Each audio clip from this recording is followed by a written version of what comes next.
Welcome to Bake Shop Creation. ഇന്ന് നമ്മൾ ചെയ്യാൻ പോകുന്നത് സിമ്പിൾ ചോക്ലേറ്റ് പേസ്ട്രി. വളരെ എളുപ്പത്തിൽ നിങ്ങൾക്ക് എങ്ങനെ ഒരു ചെറിയ പാർട്ടിക്കുള്ള പേസ്ട്രീസ് ഒക്കെ ഉണ്ടാക്കാനുള്ള ഒരു ഐഡിയ ആണ് നിങ്ങൾക്ക് വേണ്ടി ഞാൻ തരുന്നത്. അപ്പം here is the recipe.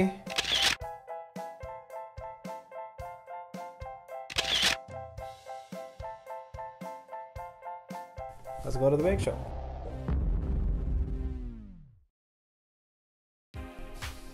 ആദ്യം തന്നെ നമുക്ക് എഗ് വൈറ്റും എഗ് യോക്കും സെപ്പറേറ്റ് ചെയ്തെടുക്കാം.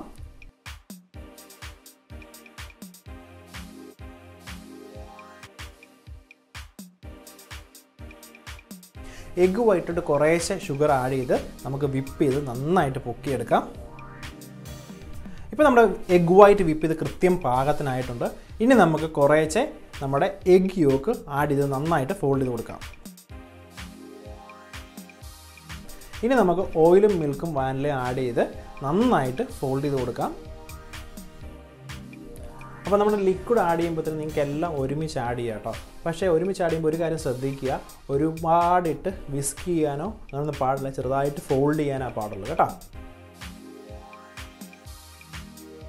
ഇനി ഡ്രൈ ഇൻഗ്രീഡിയൻസ് എല്ലാം നമുക്ക് ഒരുമിച്ചിട്ട് നല്ലോണം സ്ട്രെയിൻ ചെയ്ത് ആ എഗ്ഗിലോട്ട് ഫോൾഡ് ചെയ്ത് കയറ്റാം.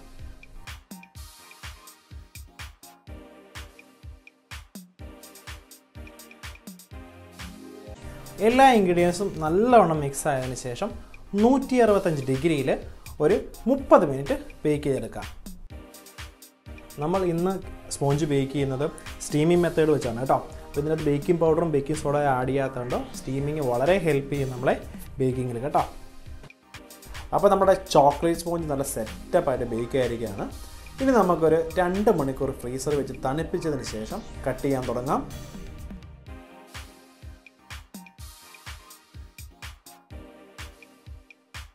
ആദ്യമേ നമുക്ക് കേക്കിൻ്റെ ടോപ്പ് കട്ട് ചെയ്ത് മാറ്റാം. അതിനുശേഷം നമുക്ക് രണ്ടായിട്ട് നമുക്ക് കട്ട് ചെയ്ത് മാറ്റാം കേട്ടോ.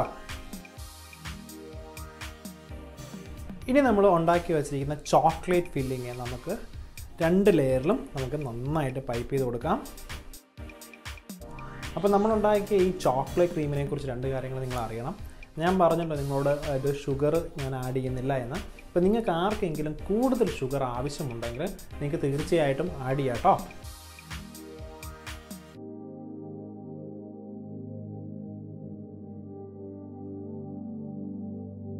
ഇനി ഏകദേശം ഒരു 2 മണിക്കൂർ ഫ്രീസറിൽ വെച്ച് നല്ലവണ്ണം തണുപ്പിച്ചതിന് ശേഷം നമുക്ക് കട്ട് ചെയ്യാം. അപ്പം നിങ്ങളെല്ലാവരും കണ്ടില്ലേ എങ്ങനെയാണ് വളരെ എളുപ്പത്തിൽ ഒരു ചോക്ലേറ്റ് പേസ്ട്രി നമ്മൾ ഉണ്ടാക്കിയത്. അപ്പോൾ ഈ പേസ്ട്രീസ് നമ്മൾ കൂടുതലും ഉപയോഗിക്കുന്നത് ചെറിയ ചെറിയ പാർട്ടികൾക്ക്, ഫംഗ്ഷൻസിന്, അങ്ങനെയുള്ള കാര്യങ്ങൾക്ക് കേട്ടോ. ഇപ്പോൾ ഞാനിപ്പോൾ ഉണ്ടാക്കിയത് എനിക്ക് എൻ്റെ ഫാമിലിക്ക് വേണ്ടി ആയതുകൊണ്ടാണ് ഞാൻ ഒരു ചെറിയ ഒരു പോർഷൻ ഉണ്ടാക്കിയത്. ഇപ്പോൾ നിങ്ങളൊരു പാർട്ടിക്ക് നിങ്ങൾ ആർക്കെങ്കിലും കൊടുക്കാനൊക്കെയാണ് ഉണ്ടാക്കുന്നതെങ്കിൽ നിങ്ങൾക്ക് തീർച്ചയായിട്ടും നിങ്ങൾക്കൊരു വലിയ ഷീറ്റ് കേക്ക് ചെയ്തിട്ട് നിങ്ങൾക്ക് ഇതുപോലെ ചെയ്യാവുന്നതാണ്. പക്ഷേ ഇതിൻ്റെ പ്രത്യേക ഒരു ഗുണം എന്ന് വെച്ചാൽ ഒരുപാട് ഷുഗറിൻ്റെ അളവ് വളരെ കുറച്ചാണ് നമ്മൾ ചെയ്തിരിക്കുന്നത്. ഇപ്പോൾ ആർക്കെങ്കിലും നിങ്ങൾക്ക് കൂടുതൽ ഷുഗർ ഇഷ്ടമാണെങ്കിൽ നിങ്ങൾക്ക് തീർച്ചയായിട്ടും കോമ്പൗണ്ട് ചോക്ലേറ്റോ 60% ചോക്ലേറ്റോ അല്ലെങ്കിൽ സെമി സ്വീറ്റ് ചോക്ലേറ്റോ നിങ്ങൾക്ക് ഉപയോഗിക്കാവുന്നതാണ്. അപ്പം thank you for creating with me in the bake shop. നിങ്ങളുടെ അഭിപ്രായങ്ങളും നിർദ്ദേശങ്ങളും താഴെ കമൻറ്റ് ചെയ്യാവുന്നതാണ്. അപ്പോൾ അതുപോലെ തന്നെ കൂടുതലായിട്ട് ആർക്കെങ്കിലും ബേക്കിങ്ങിനെ കുറിച്ച് അറിയാൻ നമ്മുടെ വെബ്സൈറ്റ് സന്ദർശിക്കാം. അപ്പം വെബ്സൈറ്റിൽ ഫോറം എന്ന് പറയുന്ന ഒരു സെക്ഷൻ ഉണ്ട്. അവിടെ നിങ്ങൾ ഉണ്ടാക്കിയ ഏത് പ്രൊഡക്റ്റിൻ്റെ ആണെങ്കിലും ഫോട്ടോസ് അപ്ലോഡ് ചെയ്യാൻ ഓപ്ഷൻ ഉണ്ട്. അതിൽ നിന്ന് പിക്ക് ചെയ്യുന്ന ഒരു ഫോട്ടോ നമ്മൾ യൂട്യൂബ് സ്റ്റോറി ആയിട്ട് അപ്ലോഡ് ചെയ്യുന്നതായിരിക്കും.